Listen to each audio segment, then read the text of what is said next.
after the Philippine rights group Aten Ito penetrated the makeshift blockade of the Chinese Coast Guard and maritime militia in mid-May at the Scarborough Shoal. The Chinese threatened harsh action against any future incursions. The Chinese Communist Party and the Philippine government of President Ferdinand Marcos Jr. are in an escalation cycle, as actions in the West Philippine Sea show no sign of stopping or de-escalating. As judged by international courts, the Philippines' actions within the West Philippine Sea are legal, whereas the Chinese claims of the South China Sea and the Nine-Dash Line are illegal. Despite this ruling, the Chinese continue to state their claims that the entire South China Sea is sovereign territory, and that the Philippines, along with many other countries, are violating China's sovereignty. China has chosen to use its military and economic strength to intimidate countries into either compliance or, at the very least, silence, so as not to become the focus of Chinese ire.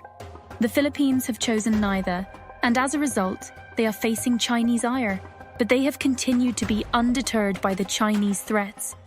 A contingent of at least 20 Chinese ships, including 8 Chinese Coast Guard ships, 1 People's Liberation Army Navy ship, and at least 10 maritime militia ships, met Aten Ito, whose English translation means "it is ours," as it launched a mission to the Scarborough Shoal.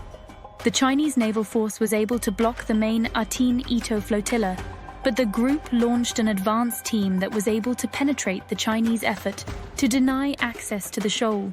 This was a great embarrassment to the Chinese Communist Party, but it was also a public relations and moral victory, as they delivered supplies of food and diesel to 144 Philippine fishermen who consistently face harassment from the Chinese ships patrolling the Scarborough Shoal.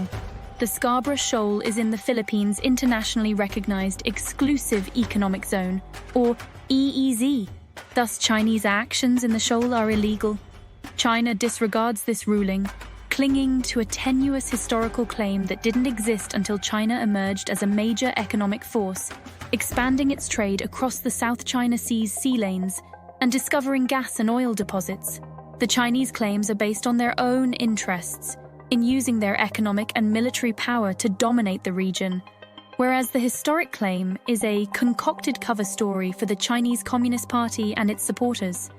The Philippines, on the other hand, is making its claim based on international maritime law and has designated the part of the South China Sea that contains the Philippines' EZ as the West Philippine Sea.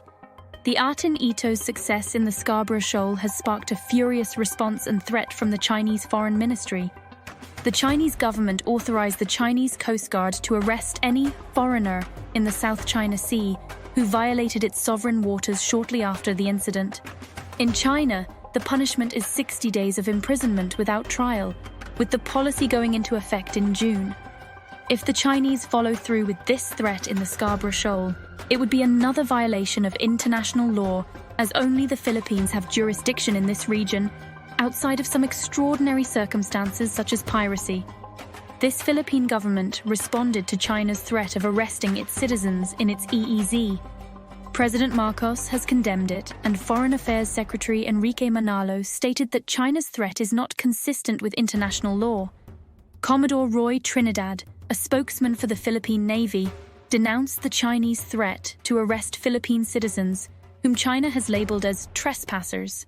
Commodore Trinidad reinforced the statement by President Marcos that China's threat is unacceptable. He stated that the government and Navy are opposed to China's arrest of Philippine citizens in the West Philippine Sea. It is unclear how either the Philippines or the Chinese will attempt to enforce both of their declarations. Multiple reports of pipes spotted in the shoal during low tide also resulted from Aten Ito's mission. Speculation suggests that the Chinese may have installed infrastructure that enables them to maneuver underwater without detection, yet confirmation of this claim remains elusive. Under most circumstances, any Chinese construction in the West Philippine Sea would also be illegal under international law. Commodore Trinidad stated that the Philippine Navy would investigate, but did not state whether it would involve sending ships or aircraft to investigate and risk a confrontation, or if it would request satellite support from its allies, most likely Japan or the United States. The Chinese released a tape of a conversation between a Chinese diplomat and a Philippine admiral over a new model of how to manage the issues around the Second Thomas Shoal.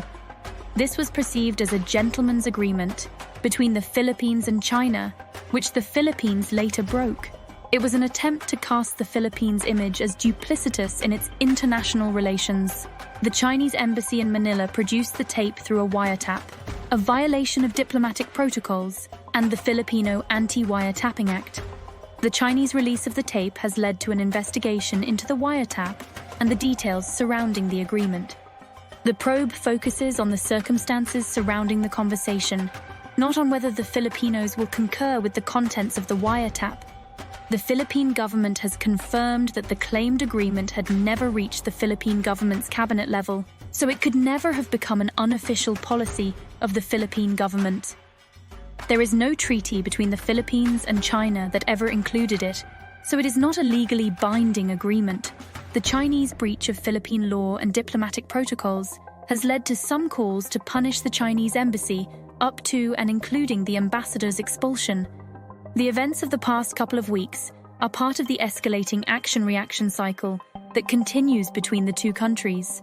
Should the Philippines legitimately expel any Chinese embassy staff, China would likely respond in kind. The more dangerous issue is the Chinese threat to arrest trespassing foreigners in the South China Sea and the vow of the Philippine government not to allow this to happen. President Marcos' response earlier this year raises concerns about the threats. The president stated that a Philippine citizen's death at the hands of the Chinese, enforcing their illegal claims in the West Philippine Sea, could trigger the U.S. defense agreement with the Philippines. Beijing is consternated by the Philippines' strong response to China's threats, as they do not want to appear weak. They fear that backing down from the Philippines could lead to the collapse of their other illegal claims in the South China Sea. However, a war with the Philippines is not a battle the Chinese want to fight now or in the future. The Philippines maintains a strong position against China and continues to leverage its advantages against a larger adversary that is failing to intimidate the Philippines.